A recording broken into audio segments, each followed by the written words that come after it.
Journey is one of the best games I've ever played, if you can call it a game. With the rise in indie gaming, we're all familiar with the idea of walking simulators, but when Journey came out in 2012, it wasn't something I'd experienced before. And that's probably the best way to describe Journey. It's an experience. The game begins and you control a cloaked figure standing in an open desert with a platform in front of you, and this is all the tutorial Journey needs to teach you the game's only mechanics. Walking, jumping, and interacting with the world by singing new life into abandoned scraps of cloth. After this, Journey leaves you alone to explore a gorgeous landscape containing a crafted, linear experience that feels open and free. You look around to see desert on all sides, but in one direction there's a mountain in the distance. There's no instruction, no waypoint marker, but you see the mountain and you head towards it. Not because you're supposed to, but because you want to. It's the defining feature of the landscape and it naturally draws you towards it. It's fantastic level design, and throughout Journey this is how you advance. You progress not by heading towards where you're supposed to go, but by heading to where you want to go, and as it turns out those two locations are the same. This is just one of the reasons Journey keeps you so invested. There's no user interface, inventory, or additional abilities that would act as a barrier between the user and the game. You don't stare at a mini-map, you search the environment. You don't look at ability stats, you stay with your character. There is a meter that shows how much longer you can stay in the air from a jump, but it's built into the runes on your cape. It never diverts your attention away from the game because it blends into the visual style, and more importantly because the information is shown where you are already looking, on your character in the centre of the screen. When that game company designs a game, they start with the emotion and feelings a player should experience, and the mechanics and world are built from that. It's why their games are always so vibrant and evocative, but also elegantly simple. Journey is no different. With a world that transcends being beautiful and moves on to the sublime, the environment and architecture of Journey give a sense of awe, a power that has no dominion over us. I'll veer away from Kant because I'm not really qualified for that and I'm probably misinterpreting him anyway. But this game is about the sublime in a sense of scale. The size of your character in the vast expanse of desert, your current experience compared to a long history, and even the way you interact with the world. The notes you emit blending in with the music in the background and becoming one small part of a much greater whole. It's common in video games to make the player feel powerful and important, but Journey does the exact opposite. The world is important and you're just there for the ride. The background music is gorgeous, but not intrusive. Often the game elects to have none whatsoever and just uses sound effects from the environment.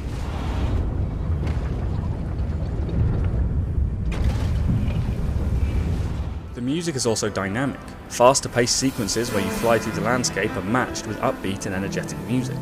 But it's not just the art and music that make Journey what it is. At the end of the day, it's a video game, so any artistic details can only be properly experienced if they're given a platform through solid gameplay. Journey absolutely nails this.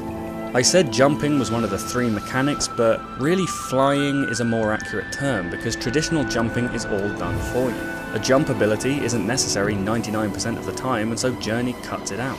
It's a concept that eco-developer Fumito Ueda called design by subtraction. Removal of all unnecessary elements that don't fit what a game needs to be. The absence of extraneous mechanics allows the ones that are present to be perfected. Something quality over quantity. When you walk around, you can almost feel the ground underneath you and the environment around you. Flying has natural movement and you definitely won't be failing any platforming elements because of the controls. Sliding through sand is the most satisfying movement in any video game I've ever played. Bold statement, but I'll defend it. It's also important where this sliding is introduced. At the beginning, Journey has you moving slowly and tentatively, but that changes around the midway point, a section that probably feels like the end of the beginning. You rebuild a bridge by interacting with discarded cloth, find and free creatures made from the same material, and then the game becomes more energetic. Movement is freer because the magic carpet creatures recharge your cape by being near you. The hilly desert turns into a steep descent and you spend a good few minutes sliding through the world at exhilarating speed. You move from an empty desert to buildings and creatures, and now that you have, the game feels vibrant and full of life while you look across a city skyline.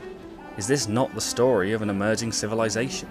We've seen direction without instructions, linearity without limitation, and now we've got story without storytelling. The experience of Journey involves an immersive world, emotional investment, and even a story arc, all without any dialogue or text. The world is created through visuals and music. Deserted ruins buried in sand don't need a voiced explanation for a story that we already know well. The history of a past civilization lost and forgotten by time. History becoming legend, legend becoming myth, and so on. Where most games would have cutscenes, Journey has cave paintings. Well, they are cutscenes, but by changing the artistic style to one that's two-dimensional and much simpler, it comes across as something that our character could be looking at. Cutscenes traditionally take you out of the game by using a different perspective or narrator. Here, it feels like you're still in the moment, but just looking at drawings on a wall. The drawings serve to mark key moments in the story of Journey, where the game moves from initial exploration and new beginnings, to growth and reimagining the civilization, then living in the world, followed by the beginning of the end, marked by moving the game underground. The mood of the gameplay matches the story of the world. Your character lives out history, just at a much faster pace. The two stories sync up when Journey reaches a final and seemingly insurmountable struggle. Will our hero find a way, or join the abandoned architecture as a lost relic of the past? You don't need text or narration when the gameplay writes a story through its own medium. I may not finish Journey knowing exactly what happened, but I also don't think that's necessary. A story can be more interesting because of the unknown. Journey relays the information, never really breaking the first-person perspective of its narrative. Once again, there's a focus on having us experience what the character experiences with no obstruction. When Journey does take its darker turn, it replaces the bright, warm environment of the opening desert with the cold and snow. You were aiming for a mountain all along, so it makes sense, but it still packs a punch when the game transforms into this. The snow is heavier, you walk slower, the strong wind forces you back, and all around movement is more effort. You can't even slide down the slopes anymore. It gives a sense of overwhelming difficulty without ever actually being hard to play. By this point I was already so absorbed in the game that every heavy step was like a punch to the gut, with a real sense that it might all be over and that the journey had come to a bitter end. There's another interesting feature that Journey includes, which is its online play. Other players can appear in your game and travel along with you if they happen to be in the same part of the game at the same time. Pressing circle near other players recharges their capes, and this is the only way you can interact. Imagine that, an online game where players can only be wholesome and cooperative. It doesn't really change Journey whether or not someone does arrive in your game, but it is interesting when it happens.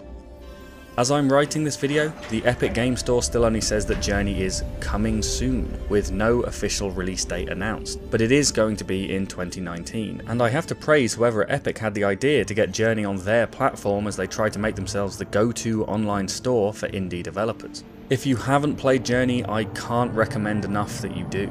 And when you do, sit down and play through this game in one sitting. It takes 2 or 3 hours, but I guarantee you this is the way you want to experience it. The first time I played Journey, I clicked to start the game at about 11 PM one evening, just thinking about having something to do before getting into bed. And for the next 3 hours, nothing else in the world even existed. I was completely and utterly absorbed in the music, the visuals, the world that Journey creates for you, and when I finally put the controller down, I was blown away.